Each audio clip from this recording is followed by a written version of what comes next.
Welcome to What a Creep, the show with Margot Donoghue and Sonia Mansfield talking about creeps from the past to the present. This is your quick guide to the biggest creeps, jerks, assholes, and losers, the best of the worst. From two nice ladies who want the world to be a little less creepy.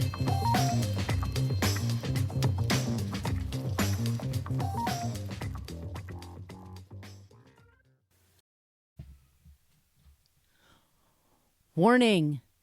This episode contains the mispronunciation of the word/city, Worcester. We apologize to everybody in Massachusetts for the error. Welcome back to What a Creep. This is Margot Donoghue, and my cohort in creepitude, as always, is the amazing Sonia Mansfield. Hey, Sonia. Hello, friend. Hello, my friend. You're using the mic like Elvis just now, adjusting it. Yeah, I was just adjusting it. And do you want me to sing a little something for you? Did you see the trailer today, ma'am? Baz Luhrmann does the Elvis Presley movie. Have you seen it? No. It looks good. It actually looks good. Tom Hanks plays Colonel Tom Parker. Oh. It's Berman. It's like this big, lush production. Yeah. I will absolutely check it out. Yeah. So check out. It just made me think of it the way you were holding the mic, because that's the way Elvis used to do it. You need to just pinwheel your arms. Thank you very much. Anywho, we are the show that talks about creeps from the past to the present. We take turns talking about creeps. Today, Sonia's going to tell you the creep, and then I'm going to give you a non-creep that'll hopefully cheer you up and make you feel like the world isn't on fire, which it normally does feel like. You can find us on social media. You can find us on social media at Facebook. We have a basic Facebook page. That's where people go to complain about our language. This is our cue to tell you that we use salty language in this program. Fuck yeah. We also have a private Facebook group. It's What a Creep podcast group. You have to ask to join. We have 3 questions. Just listen very carefully at the front of the episode. You should be able to answer them. And we also are on Twitter, but we're on Twitter at CreepPod because somebody had What a Creep for 10 years and never used it. What a fucking creep. We're on Instagram at What a Creep. And we have a basic old-timey email, whatacreeppodcast@gmail.com. Spell it all out. And we will send you stickers if you would like some. I sent a bunch out and people are writing back to me saying that they got them. So Yay! Congratulations for that. We want to thank Riri VB on iTunes for leaving us a 5-star review. Nice name. Nice name. We do love that. And I do know, by the way, for all of y'all that use Spotify, you now can rate the podcasts. So you go to the top for the show and there's like the little 3 buttons on the right. You tap that and you can rate the show. If you feel like leaving us a 5-star review, that would be amazing. I'm going to leave us 1 star. I like more misinformation in my podcast when I listen to Spotify. 1 star. Oh my goodness. Did you hear Jon Stewart? The other day. What'd he do? Oh, he's just sort of, there's so much information nowadays. It's just ebbs and flows. It's really hard to know who to trust. And I know. Jon Stewart. I know. Please be careful, Jon Stewart. Please be careful. Careful, Jon Stewart. Yes. I want to thank Kelsey and Leslie for joining our Patreon page. We're going to have seasons 1, and then here's the big news. Season 4 is going up on the Patreon page. You better all listen right now. Yeah, listen to it right now because it's going to be going up there real soon. We also put out 2 bonus episodes per month. Plus, we have a newsletter that goes out. But look, if money's tight, we totally get that. Just tell a friend about the show or, ask for some stickers put on your laptop, go to the coffee shop or wherever people hang out. And let them know your love for What a Creep. We really appreciate that. And Sonia, do you want to talk about the website? Yes, you can go to whatacreeppodcast.com. And it's everything you ever wanted to know about our podcast, but we're afraid to ask. There are links to all of our episodes, except the ones in seasons 1 through 4, obviously, because they're behind the Patreon wall. And there is a link to our merch shop where you can get T-shirts and tote bags, notebooks, whatever strikes your fancy. There's ones with our logos. There's you could get face masks to say maybe next year. I wear mine all the time. And I've also uploaded a design, Damn It Max, which looks real great on a mug. I got a mug and it's adorable. Everybody drink. I need to get a T-shirt of that. Our T-shirts are super soft. You cut them open and you can use it as a sleep shirt. Super comfy. Mm-hmm. Yep. Okay. I always wonder, because you say this, that you're afraid to ask. What are people afraid to ask about our website? I don't know. I wonder. I Let us know. I assume dirty things. Let us know if there's something you're afraid about asking that's not addressed on the website. Just in case. Yes. Sonia, who Yes. is our creep today? This week, we are going to be talking about Clarence Thomas. He is I know. He's been on the list for a while. And one of our Supreme Court justices, Stephen Breyer, I think, let's say yes, is retiring. So there's going to be a whole confirmation hearing. It's probably going to get real shitty. So I was just thinking about, who else sucks? Clarence Thomas. So let's talk about him. Sources for this episode include the documentary Anita, which is streaming on Amazon Prime if you want to watch it.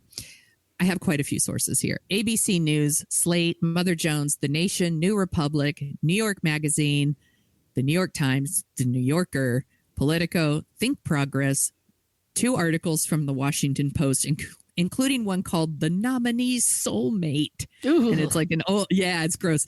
It's an old interview with Ginni Thomas, who we will be discussing here at the end. And then, of course, the usuals, Britannica and Wikipedia. So Clarence Thomas is a justice on the Supreme Court of the United States. He's only the second African American to serve on the court after Thurgood Marshall. Since 2018, Thomas has been the longest serving member of the court with a tenure of 30 years. How is that possible? I know, right? Oh, my God. He's also a real creep with a history of sexually harassing women. Super cool. Let's start at the beginning. Clarence Thomas was born June 23rd, 1948 in Pinpoint, Georgia. He was the second of 3 children born to MC Thomas. He was a farm worker, and his mother was Lola Pigeon, quote unquote, Williams. I assume that was her nickname, not her middle name. Maybe it was. Okay. And she worked as a domestic worker. She was a maid, housekeeper, things like that. Thomas's father left the family when he was 2 years old, when Thomas was 2 years old, not the father. And Thomas's mother, she worked really hard, but sometimes she only got paid pennies a day. Jesus. It's bullshit. The family often struggled, and they were forced to rely on charity. And they had a house fire, which left the whole family homeless. And Thomas and his younger brother were taken to live in Savannah with his maternal grandparents. And that's Myers and Christine Anderson. Wow. And that's when it was his first time living somewhere where they had indoor plumbing and running water, all that stuff, all these amenities. Beautiful. I don't know if you've ever been there. Mm-mm. It's gorgeous. I have not. It's gorgeous.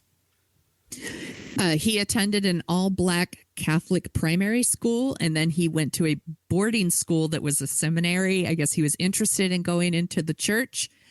He graduated from that boarding school. He was the only African American in his class. He attended the Immaculate Conception Abbey in his freshman year of college, but he left because he felt like the church really didn't do enough to combat racism. Oh. There's an interesting turn for Clarence Thomas, but we're going to get to it. He transferred to the Holy Cross College in Worcester, Massachusetts. Is that how you pronounce it? Worcester? Yeah. Am I wrong? Are you making fun of me? I don't know. I think it's Worcester. Okay. I know it's Dorchester with a D. He went to some school somewhere, and then he graduated. While he was there, he actually founded the Black Student Union, and he organized a big protest one time when some African-American students were suspended from the school for some, prank that they pulled, while the white students weren't punished at all for it. Doesn't happen anymore, does it? No, not at all, because there is no racism anymore. He graduated from that school with a bachelor's degree. That was in 1971. He went to Yale University. He got a law degree. That was in 1974. And then after that, he had a series of jobs like we all do, right? We all had jobs like this as an assistant attorney general in Missouri. He worked as a lawyer for Monsanto. everyone's going to correct me.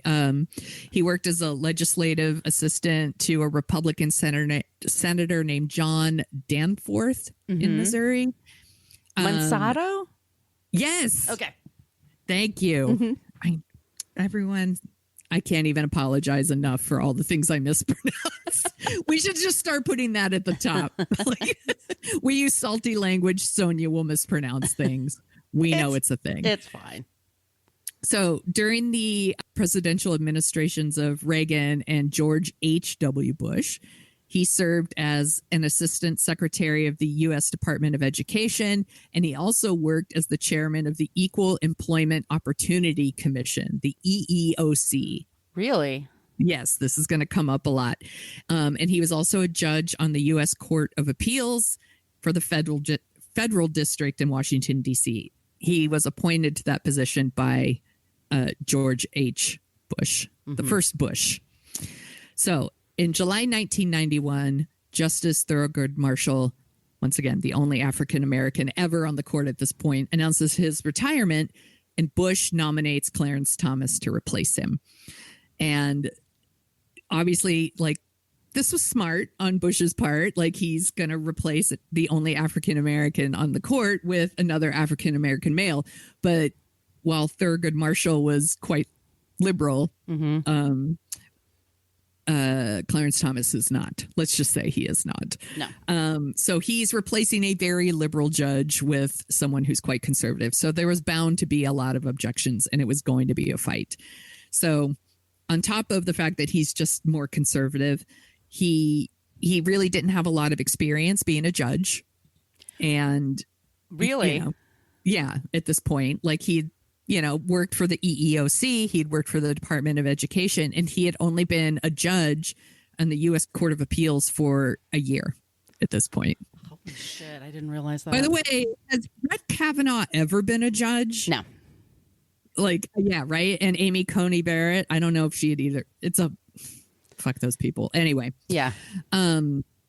So he had little experience. It's a very political process. I mean, it depends who's in the White House, who's in the Senate, who's in the House of Representatives. There's a lot that goes on when it comes to picking somebody. Yeah. Yeah. This is when confirmation hearings for justices started to get super contentious. It used to be presidents could nominate whoever they wanted, and people would just they would just pretty much sign off. Yeah. Yeah. And then Thomas is kind of the start of this like hyper political, really contentious confirmation hearings. So he hasn't spent a lot of time on the bench, and he also refuses to answer questions about abortion, which, by the way, Brett Kavanaugh also did. And he claimed in his confirmation hearings, I don't really discuss that issue. I'm like, fuck off. It's only been the most hot button issue in America since 1970. Yeah. Yeah. So on top of all of those things, he also, it turns out, likes to sexually harass his female coworkers. Whee! So here comes Anita Hill. She's a black law professor at the University of Oklahoma, and she worked for Thomas in the EEOC and the Department of Education. And she was approached by the Senate investigators when they were doing like a background check on Thomas. And she submitted her statements, and she said that Thomas repeatedly asked her out and made sexually offensive comments to her. And by the way, a couple of women submitted very similar statements. Hers were leaked to the press, and then it started this whole firestorm. And then the Senate Judiciary, that came out very wrong, but committee, was led by then Senator Joe Biden. Oh boy. Yeah. They asked her to testify. None of the other women testified, by the way, just her. And we love to talk about how super fucking racist this country is. Excuse me, my nose is running a little bit. It's also really fucking sexist. Yeah. So sexist.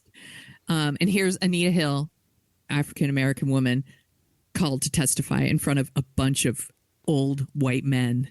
And there were cameras everywhere. Yeah, it was cameras everywhere. I remember that. Answering their questions. And And she told the truth. And this panel included such upstanding citizens as Ted Kennedy, who really has Drunky Mick, let a girl drown. Yeah, Mr. Drinky Let a Girl Drown is there to fucking brother. And then Chris Dodd, who is also known for like drinking and carousing, and noted sexist and racist Strom Thurmond. It is some bullshit. Go back and watch this testimony. It'll make your blood boil. It's so gross. And she is so poised. Yeah. And, you know, once again, I think about how like people will say women are too emotional to be president or all this stuff. Anita Hill, Hillary Clinton, what's her first name? Blasey Ford. Oh, Christine. Christine Blasey Ford. Dr. Christine Blasey Ford, who testified against Brett Kavanaugh. All these women so poised. So like just keep their shit together. Do not crack under pressure. Answer like hours and hours and hours of questions. Invasive questions. And people like Thomas and fucking people like Trump or Brett Kavanaugh lose their shit when you dare to question them. Anger is an emotion. Believe it or not, people. It's an emotion. Please. So she answers all their questions, and she testifies that Clarence Thomas repeatedly asked her out, and demanded reasons for why she would turn him down.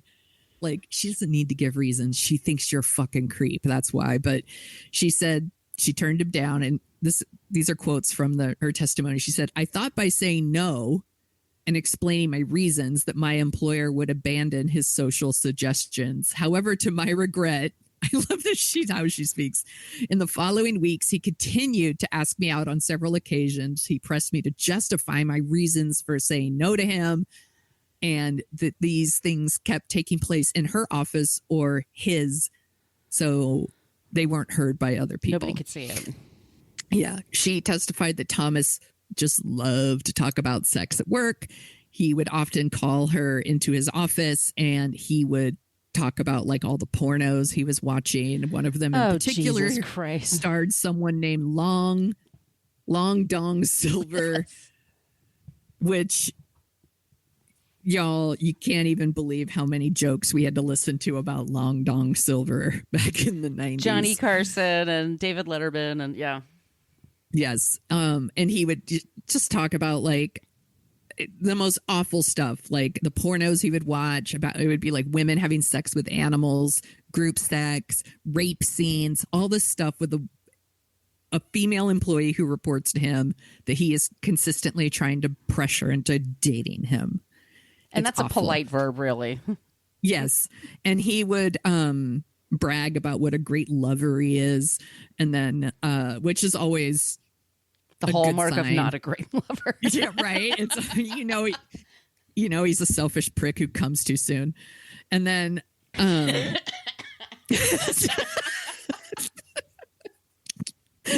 then there's this very famous thing about like he went into his office and he came out with a can of Coke and he asked who put a pubic hair on it. I don't understand what that joke was supposed to be. I even Googled it because I was like, what's the joke? I don't get it. But he's fucking gross is my point. It's disgusting. Yeah. I mean, the truth is we could do a whole episode about just this hearing because it's so how she got fucked over. She got fucked over. And a few other women also filed statements, but they did not testify. So one of them was Angela Wright, and she worked as a public affairs director at the EEOC. This was in 1984. And she also said that one time she walked into like a meeting with Thomas and he asked her, "What size are your breasts?" Ugh. And this story was confirmed by like other people who work there. It wasn't like he said, she said, which we believe women when they tell these stories. Another woman was Sukari Hardnett. She worked as Thomas's special assistant at the EEOC. during 85 and 86. And she said, and this is a quote, "If you were young, black, female, and reasonably attractive, you knew full well you were being inspected and auditioned as a female. Women know that there are sexual dimensions to the attention they are receiving, and there was never any doubt that the dimension in Clarence Thomas's office, about that dimension in Clarence Thomas's office." They all knew it. Well, because we do all know it. We're not stupid. I mean, Yeah. I always like the old hack comedian's joke is like, women don't know how horny men are. You know, you have no idea. I'm like, are you fucking kidding me? Yeah, Like, we start getting hit on when we're 12. You know what I mean?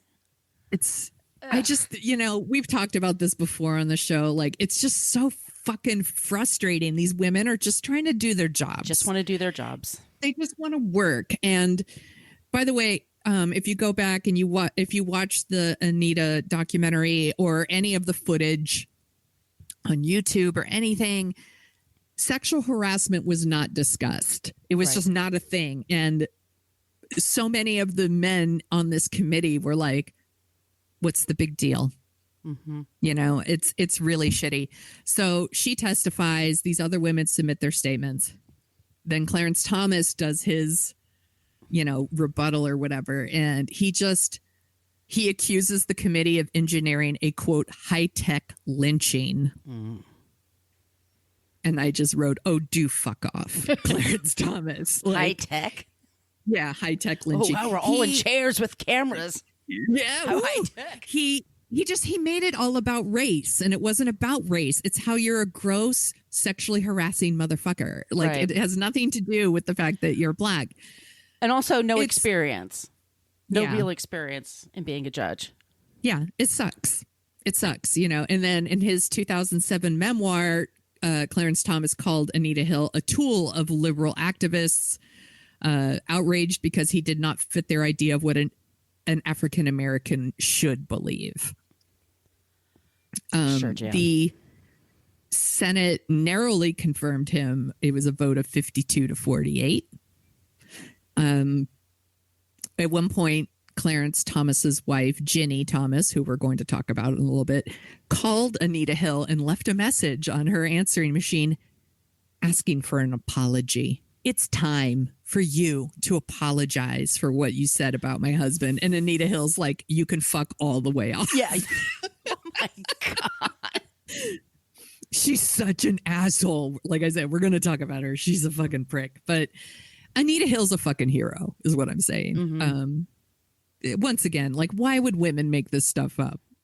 The long duck dong, or not long duck dong. It's the long dong. That's the 16 candles. Sorry. I almost said long duck dong, by the way. I had to be so careful. Such a creepy movie now. Like the movie that you saw 1,000 times when we were young.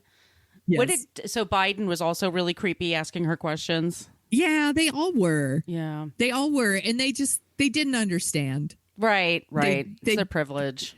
Because they're super privileged. It's like, well, if you didn't like it, why didn't you just leave? You're a lady person, right? A bunch of men. What do you want them to do? Yeah. Or my favorite is people are like, where do people meet? We're always at work. I'm like, oh, for God's sakes. It's not a nightclub, okay? There's difference. Yeah. Yeah. And also, like, let's say he liked her and he genuinely liked her or something, and he asked her out and she said, no, that's it, man. Yeah. Just fucking move on. No is a perfect, solid answer. Yeah. It's a complete answer. She doesn't owe you a fucking term paper for why she doesn't want to go out with you, asshole. It's the Herb Tarlick thing from WKRP. Remember Herb? God bless him. Oh my God, Herb Tarlick. Herb Tarlick was hilarious, but if you watch it now, it's like he just harasses Jennifer over and over again. We're talking about WKRP. WKRP in Cincinnati. He was a married man. It's one of the best shows ever. One of the funniest shows ever. But yeah, it's the whole comedy was that he just hit on her all the time, even though he was a married man. Yeah, with kids in a leisure suit. Yeah, and she was always like, that's enough. Yeah. Bye. Bye. She just shoo him away. She didn't seem very bothered by it. It certainly didn't impact her job, but yes, he shouldn't be doing that. So years later, a former girlfriend of Clarence Thomas started talking to the press. So her name is Lillian McEwen, and she was a former assistant U.S. attorney. and she had dated Thomas for years.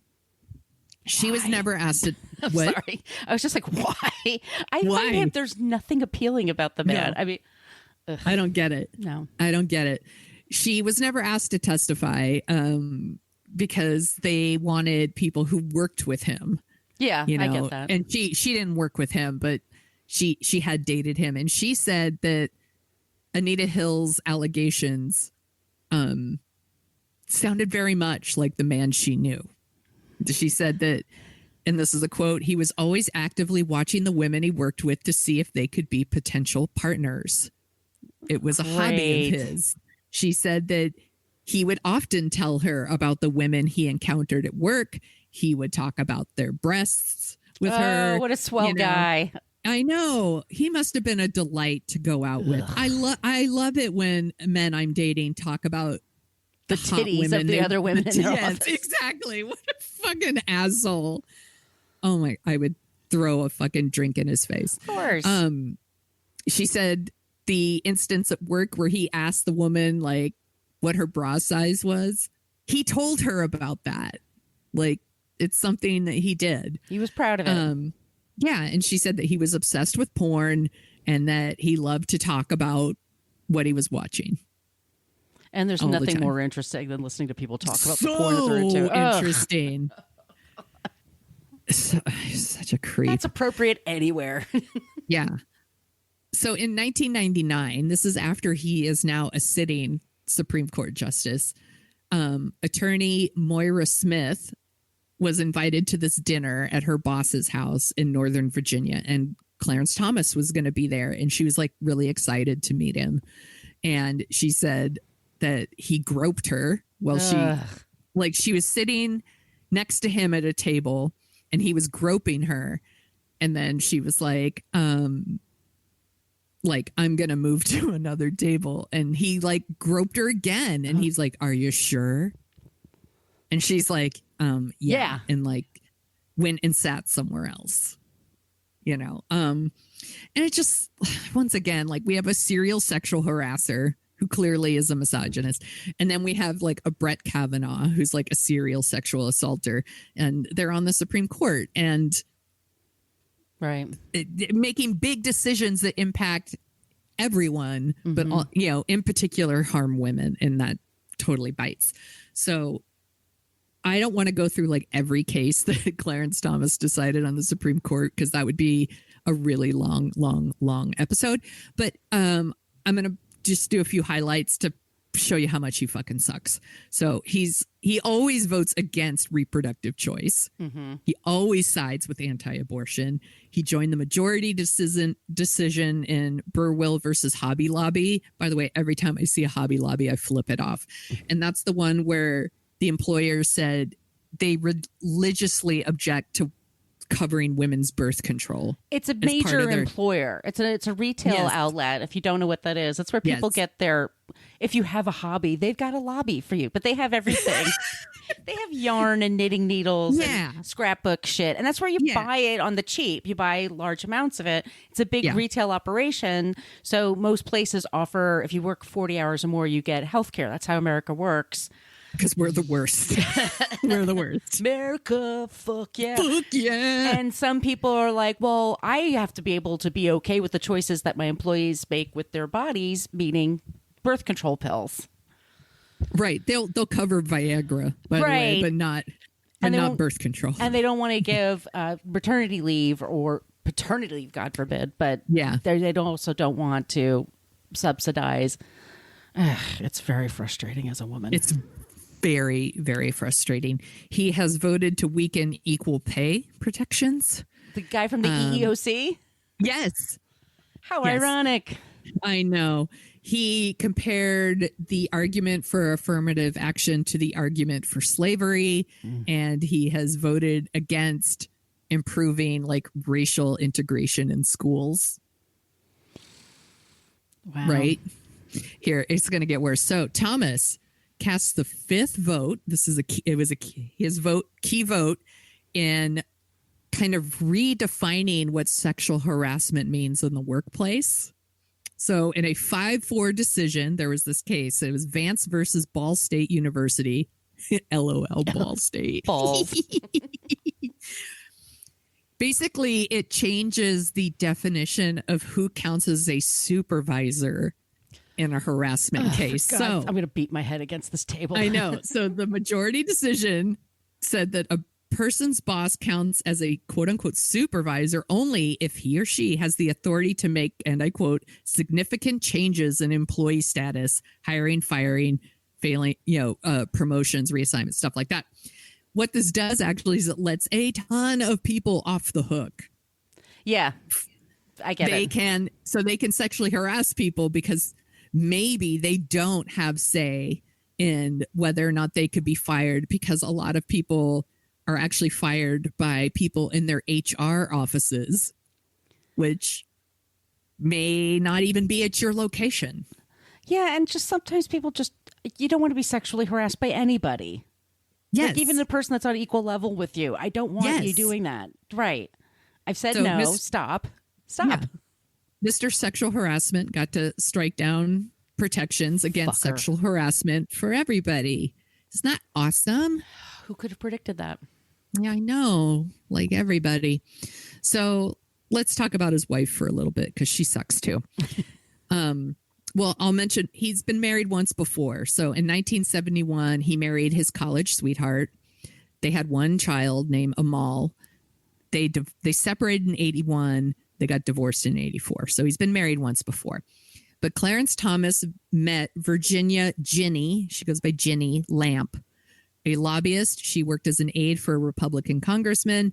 They met at an anti-defamation league meeting in New York in 1986, and they hit it off right away. Okay. They were married the following year. And so here's a little bit about Ginni. During the 80s, she enrolled in LifeSpring. Do you remember LifeSpring? No. Okay. It was I'm going to put this in quotes, self-help course that later it was decided it was kind of a cult. Like Landmark? Basically. I think so, yes. Okay. She was super into it at first, and then she became very troubled by because they allowed abortions. Because they allowed abortions. No, because they she thought it had a cult-like mentality. So she dropped out, and she became very concerned about cults. Became like her jam. Like she's against cults, and I was like, sure, me too. Seems fine. So 1985, Ginni Thomas takes on being a public advocate against cult activities. And she's going to conventions and doing all this stuff. And I just found that particularly hilarious because now she's a Trumper. And I'm like, girl, you're in a fucking cult. You're in a cult. What do they say on My Favorite Murder? You're in a cult. Call your dad. Call your dad. Girl, yeah. Call your dad. You're in a fucking cult. So the year Ginni marries Clarence Thomas, and he's working for the Equal Employment Opportunity Commission, the EEOC. Yeah, I know. The EEOC, LOL. It just happened to take an interest in the role of, quote, new age groups in the workplace. What a coincidence. This thing that she's super passionate about just happens to get picked up by the EEOC the year she marries Clarence Thomas. And they start working on all these policy statements about new age training programs and how that conflicts with employees' religious beliefs and all this stuff.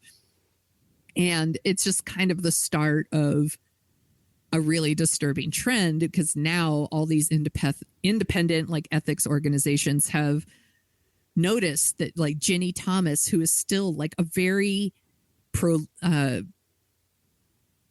busy activist, I'll just say, she lobbies for anti-abortion legislation. She lobbies against family and medical leave legislation. By the way, fuck people who don't want. What the fuck? You don't care about families if that's what you're for. Exactly. How can you be fucking quote unquote pro-life and you're against family and medical leave legislation? She's garbage. Anyway, gun rights, religious freedoms, all that shit. All of these cases go to the Supreme Court where her husband is sitting. Right. It's a big deal, And so the New Yorker recently did this article where they traced all these associations between Ginni Thomas and cases that then appear before the Supreme Court. And he always votes on her side. Always. And it's like, people have a right to be concerned. Like in that gross titled article, the one is like, the nominee soulmate. Like, you know, they quote all these people who say the one person that Clarence Thomas really listens to is his wife. Like, he depends on her for advice. He listens to her. Her opinions matter to him, which, by the way, I would hope they would if you're right. married. I mean, they are married. I would say that, yeah. But he's a Supreme Court justice. Right. And it's like, this is so, and together, this couple, they believe that like women and minorities are hindered, not helped, by things like affirmative action or government programs. True equality is achieved by holding everyone to the same standard, you know, that kind of thing. We're all given the same chance, sure.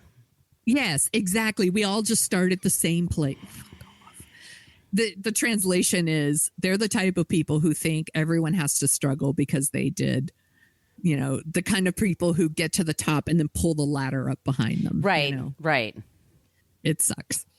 So recently, Ginni Thomas has declared that America is in danger, girl. It's in danger, girl, because of the quote, deep state, the fascist left, and transsexual fascists. We're the transsexual fascists. Yes. She's a founding member of a secretive far right group called Groundswell. Groundswell? Groundswell. Okay. They lobby against gay rights. She's aggressively pushed propaganda defending the anti-trans bathroom bills. Oh, Jesus, I'm gonna beat my head against this She's desk. awful. She sits on the advisory board for groups opposing affirmative action, and they've all gone before the Supreme Court, and you'll never guess which way her husband votes. On July 6, 2021, you know, there was the big storming of the Capitol, and January. Yeah. Did I say July? I said July. Sorry, January 6th. There was a riot here, or, you know, everyone stormed the Capitol. Not everyone, sorry. Trumpers stormed the Capitol. And, you know, she was doing the whole like, God bless each and every one of you, you know, for standing up and praying and blah, blah. And, you know, so now there's like over 700 people who have been charged with this. And she has filed an open letter calling for a congressional investigation, calling the congressional investigation like political persecution, you know. Like, we're not supposed to investigate that? No, she's an For asshole. God's sakes. Yeah. 8 days after the publication of her letter calling it, you know, political persecution, former President Donald Trump asked the Supreme Court to block the committee's request for his records. Yeah, fuck you. Yeah, and then the court declined to they declined his request basically, but one justice voted for it. You'll never guess which one. Okay, let me think. Sotomayor? No? No. What a dick. What a He's such a dick. Fucking dick. He has never recused himself. By the way, Kagan has recused herself multiple times because she worked for the Obama administration. And when she even perceives there might be a slight like perception of bias on her part, she removes herself. He never removes himself. Never. She has made it very clear she opposes the Affordable Care Act. She's done a lot of work on that. A lot of things about Affordable Care Act go to the Supreme Court. What else? Most recently, she also has tried to get like some Black Lives Matter like banners taken down in their town in Virginia because it's they hate America. Oh, fuck off. I know. She's the worst. Ugh, I hate this woman. She played her old "Do you know who my husband is" card with Florida governor and COVID super spreader Ron DeSantis because she wanted him to speak at like and I'm going to put this in quotes, a group of conservative patriots. Fuck you. Florida, by the way, one of the states again that sued Biden over vaccine mandates. Mm-hmm. Guess which way Thomas voted. Yeah. She She sucks. They both do. And here's the thing, and she's not obligated to change her behavior. Right, Like, right. She's a citizen, she's a citizen. She can be as garbage as she wants. But he's a fucking Supreme Court justice, and he's supposed to be impartial. So he should be held to a higher standard than the rest of us. Yes. Yeah. Exactly. That's how I feel too. So I'm going to end this with a quote from Ellie Mistel. She's a reporter for The Nation, and she says, it is her husband, she's talking about Thomas, who has been elevated to a position of public trust. It is her husband who held himself out as an impartial arbiter of justice. It is her husband who has been morally unfit for the Supreme Court every single day he's been on it. And he's the one who should be investigated and called to answer for his ethical failings. So that's both of our creeps, really, Clarence Thomas and Ginni Thomas. There's a lot of creeping going on in there, too. He mentioned So Teddy much fucking Kennedy, creeping. early Biden creepiness. Strom Thurmond, he has to be on the list for one day. We need to do Strom Thurmond. That's Actually, got let's- to, yeah, we got to bump him up. I must say maybe next season we put Strom Thurmond on there because what a fucking creep. The Clarence Thomas and Ginni Thomas fucking suck too. Yeah, they are. No, that was well done, Sonia. Well Thank you. done. Thank Are you ready to have a mood shift here? We're going to talk about a not creep this week. Can't wait. Okay. Our non-creep this week, and I think his name is pronounced Peter, it's either McIndoe or Macindo. It's MC, capital Indoe. He's 23 years old, and he's originally from Cincinnati, grew up in a very religious home, homeschooled when homeschool was really like for religious kids. And he was taught like gay people are bad and wrong and all kinds of things. And somewhere around a few years ago, he started just seeking his own answers. And he's one of those people who went on the internet and actually found good information. Thank God. What? And he came around and he realized that he grew up basically in a cult, or it was cult-like behavior that was being reinforced. And he wanted to be on the side of good.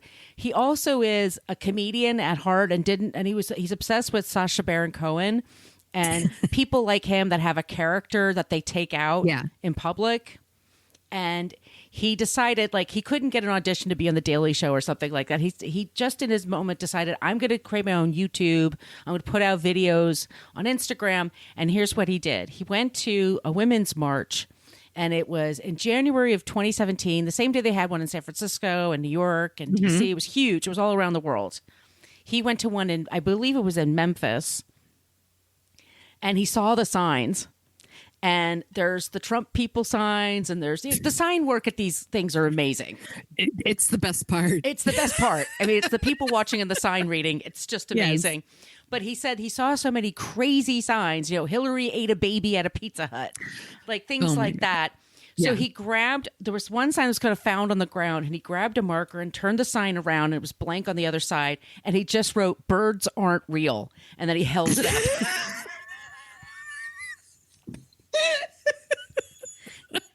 And when people asked him, what does that mean? He goes, man, the government got rid of all the birds decades ago. They have these they're set up to go after us. They're monitoring all of us. It's deep state shit, man. Didn't you know that? Birds don't migrate. The government takes them away. And then puts them with microphones and stuff. And people were like, holy shit, man. And he realized like he was really onto something. So he kind of plays this doofus, and he goes around America and he goes to all these marches. And oh my God. He put up billboard signs that say birds aren't real. And he has merch. Like, that's how he supports himself. Oh my gosh. I think I need a shirt that says birds aren't real. And you could you could definitely get a shirt or a mug or anything. And I supposedly am going to get something too, because I want to help support him. He's on Twitter, Birds Aren't Real. He's on Instagram. He's been interviewed by the New York Times. He was on Howard Stern this past week. That's how I heard about him. And he's so funny. And he goes on talk shows around the country, and he just plays this doofus. And the hosts are like, this is satire, right? You're just sort of, this is a goof. He's, no, I take great offense to that. It's real, man. And on one interview, he ate all this cold clam soup so that he would throw up on the air because he claimed, he claimed he had avian flu. he went to San Francisco and he went in front of the Twitter building to protest their use of a bird as the mascot. He goes on camera and says, "How come the bald eagle is considered American? Have you thought about it? Why do we pick a bird? Why do we pick something?" And that's our not creep this week. The birds aren't real. It's this whole group of people that are in on it. God. But it's this 23-year-old. And if you look at his Instagram and you look at his Twitter feed, you could see for yourself. And it's just like we live in such a crazy batshit world. Yeah. Information, like people treating information like it's all equal when it's not. You know, Yes, it's not all equal. it's not all equal. Just because somebody has an opinion or they went to a website doesn't mean that they have the right information. And that's what Yeah. he's trying. That's the point he makes, and that's his whole thing. And Yeah. that it just made me laugh super hard. I was just going through the Twitter and all the Oh my God, different that's TV really segments he funny. has on there, and just people trying to like get him to break character, and he won't. It's just great. So that's awesome. Peter McIndoe or McIndoe. I'm sorry, sir, but birds aren't real movement. That's our not creep this week. That's a good one. Thank you. That is hilarious. Well, thank you very much. And if you like the sound of our voices, and by golly, if you've made it this far, you probably do. We hope host so. another show, and it's called Dorking Out, where we dork out about movies, and then we talk about things that we're dorking out for the week. This past week, what did we do? We had Adam on. We did Waiting to Exhale. Waiting to exhale. And then So fun. this weekend, because of the death of Ivan Reitman, we put a poll in our private Facebook group, and basically, Andy Potts, we got one. That's the movie that won. We're going to cover Ghostbusters, which I'm really excited about. Me too. It is one of my very favorite comedies, and I'm looking forward to rewatching it and hopefully dragging my son along for the ride. We'll see what he thinks, but I am looking forward to it. It's a perfect comedy. I watched it the other night. It totally holds up. And we're talking about the 1984 movie. We're not really going to talk about the others. We're going to kind of just stick with Yeah. the 1984 movie. That's the best one. That's his signature all over it. Yeah. Yeah. And there's plenty to say about that movie. Oh, yes. We don't have to get into the other ones. No. You can find us on social media. Like I said before, we love it when you use the Annie Potts GIF. We got one from the Ghostbusters. When you have an idea for a creep or a non-creep, feel free to email it, whatacreeppodcast@gmail.com. We totally appreciate the suggestions. It really helps us out. If, once again, you want stickers, let me know. I'll drop them in the mail. If you signed up for Patreon, I always ask if you want stickers. Not everybody writes me back. So if it goes to your spam folder, excuse me, you'll see something that says "What a Creep," and maybe your email goes, "Nah, that's spam." It's me. I just want to know if you want stickers. And you do. So reply. Yeah, so reply, everybody. And once again, season 4 is going up behind the Patreon wall soon. Next week, we're going to have an event. That's our creep. It's going to be pretty fun discussion. I can't wait. And Sonia, where can they find you? You can find me at thesoniashow.com, where I am writing again. You can also find me on Twitter at The Sonia Show and Instagram and TikTok. Where can people find you, Margot? You can find me at Brooklyn Fit Chick for Twitter and Instagram. My site is brooklynfitchick.com. And I'm on the TikTok at Margot Donahue, just starting to put stuff up there. It's super fun. It is. It's addicting. Yeah, it completely is. All right, everyone. In the meantime, stay safe, be good, wash your hands. Just don't be a creep. Creep. Thank you for listening to us talk about creeps. You can follow us at What a Creep Podcast on Facebook, Twitter, and Instagram. But don't follow us too closely. You can email us your creepy stories at whatacreeppodcast@gmail.com. But please keep your dick pics to yourself.